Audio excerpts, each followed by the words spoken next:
Good day, sir. So today, I will demonstrate my 70% of my prototype in my system of e-commerce. So start. Explain ko muna pala kung ano yung mga nadagdag. So dito ang mga nadagdag is we have the forgot password and sign up dito sa may baba. Then nagdagdag din ako ng profile and wish list. Then nagdagdag din ako ng shopping cart. So, tingnan natin yung mag-output yung naka-prototype na siya. So, first dito, same process pa din kapag nakapag-login, naglagay siya ng email and password. Kapag may account na siya, makapag-login na siya agad. And lagaw natin ulit. Then dito, naglagay din ako ng forgot password kapag din nakalimutan niya. So, magre-retype siya ng new password. Ay, maglalagay siya ng new password and retype new password. Then, kapag nag-continue, pupunta na siya sa may categories. Then dito naman po sa may sign up kapag wala pa siyang account or ayaw niyang gumamit ng continue with Google or continue with Facebook, pwede siyang gumawa. So ilalagay niya dito email or number kung anong meron siya, then password, confirm password, then continue. Then log out. Then dito, same lang din sa continue with Google, magsa-sign up siya ng email address, password, confirm password, then continue, pupunta ulit siya sa may categories. So, dito naman, continue with Facebook, same lang siya. Napalitan lang dito is username. So, username, password, confirm password, then kapag nag-continue is pupunta na agad siya sa pagpipilihan ng category. So, log out tayo, then log in.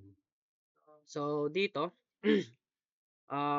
same lang siya kapag pinindot itong women's clothing, nakakakita siya ng mga women's na pambabae.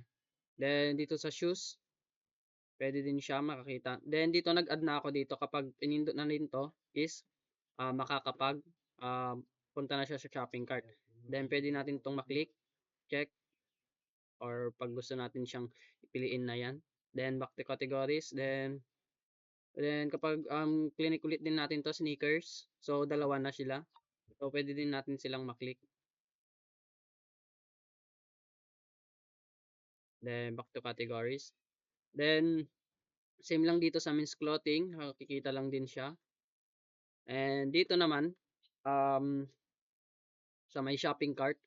So, pag clinic natin yung shopping cart is mapupunta tayo sa shopping cart. Then, ayan, makikita yung mga nakita, ay um, na-add to cart niya na. So, next check din to.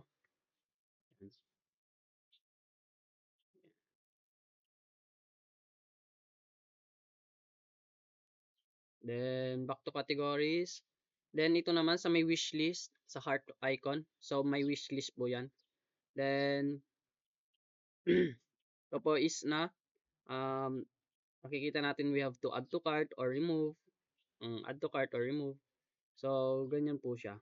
Then, dito, I think nalagyan ko to pag nag-remove siya, natanggal po. Nawala po yung isang items. Tingnan po natin ulit. Ayan. So, pag remove, na-remove po siya.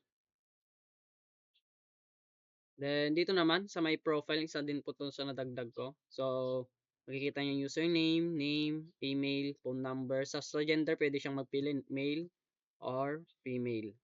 Then, yung date of birth. Then, may image din dito. Then, back to categories. Then, dito, same lang sa search nung nakaraan. Nasa search lang din siya. Then, back to categories. Then,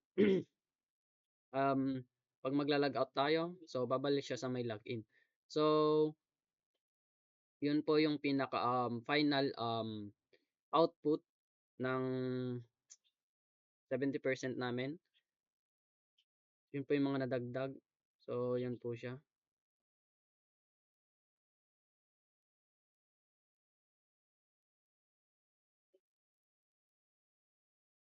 So, that's all. Thank you.